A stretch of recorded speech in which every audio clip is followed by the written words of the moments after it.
Question number 2, we're going to talk about fresh fruit extract. So we have been working hard trying to figure out a simple, memorable way to teach about how to use fresh fruit to make extracts that turns out great, right?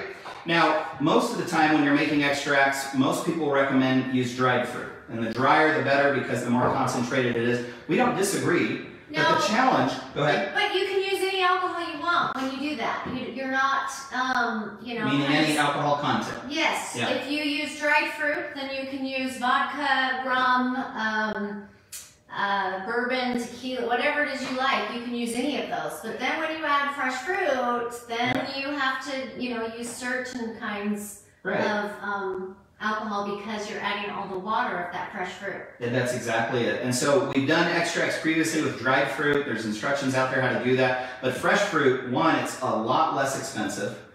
It's available at most grocery stores. Sometimes it's hard to find the dry stuff. And so we get a lot of people that want to use fresh fruit extract. So we've been trying to come up with a simple way, because everyone knows when you make vanilla extract, it's 1 ounce of beans for every 8 ounces of alcohol. So what's the simple way to teach and to use fresh fruit extract? We have done tons, over the last year, we have done tons of fresh fruit extract experimenting.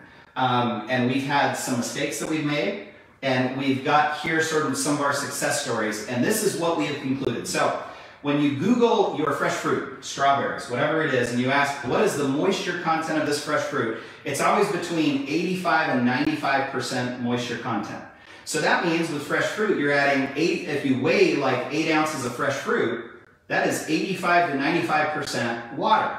And that water that is inside your fresh fruit will dilute the alcohol. So if you're starting with a regular 35% vodka, which is what most people use for dry fruit extracting, or vanilla extracting. Or vanilla extracting. So if you're starting with a 35% alcohol, which is a 70 proof vodka, and you add 8 ounces of fresh fruit, your alcohol content just got almost cut in half. So now you're below the sweet spot. So when we make extracts, our goal is to always be somewhere between 35% alcohol and 50% alcohol. Now you can be a little bit below and you can be a little bit above, and you're going to be just fine for at-home extract making, but we have found in our experience that the ideal extract is made between 35% alcohol and 50% alcohol. So when you add fresh fruit, you have to take the dilution of the fresh fruit into consideration. So here's the formula. Are you ready? Start with a 190 proof Everclear, right here. A 190 proof Everclear is 95% alcohol. Add 8 ounces of Everclear to 8 ounces of your fresh fruit. That's 85 to 95% water.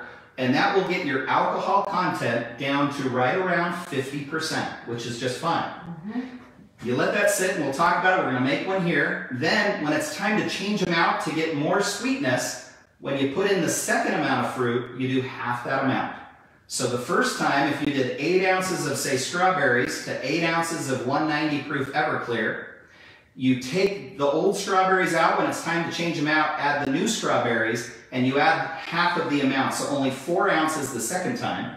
And that will keep your alcohol level right around 35% the second time. How was that? That was great. Good job, honey. Thank you. We've been practicing that because we wanted that to be clear. So who wants to have to do a bunch of math, right? Right. Like some of you might love math. I'm not saying that's not a good thing, but for the rest of us who don't love math, it's kind of nice to kind of just find some simple rules to follow along. So if you want to make a fresh fruit extract, 8 ounces of fresh fruit to 8 ounces of 190 proof Everclear, and then when you change it out, we'll talk about how long that is, 4 ounces of fresh fruit to your extract solution. That will ensure that the whole time the fruit is extracting, you're somewhere between 35 and 50% alcohol. We have followed that with all of our fresh fruit extracts right here, and you know what?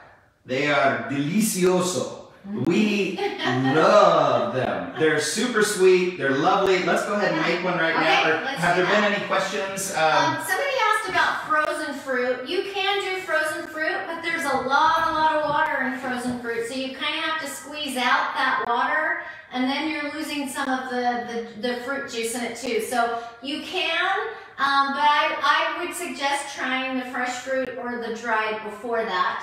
but it is possible. Right. If it's like blueberries, sometimes they'll get like the ice on the outside. You can throw them on a cookie sheet, just let that water like drip off, dampen them off with like a paper towel, then put them in. So you got rid of some of the moisture, but certainly you can use it. We're trying to manage how much water we're adding to that alcohol solution. Yeah. And then like Jill said earlier, not only is there 190 proof Everclear, but if you search for rums, there are several rums that have as much alcohol as Everclear. So there are very high alcohol content rums that are also available. Well, and they've made a big difference in some of our extracts. They've right. got just a little bit more flavor and it's a little sweeter. We did one with a peach. Peach caramel. A peach caramel with a super high alcohol content rum. We're going to talk about that one maybe in another live. And it turned out beautifully. So we've tried these. They work well. Let's go ahead and make one.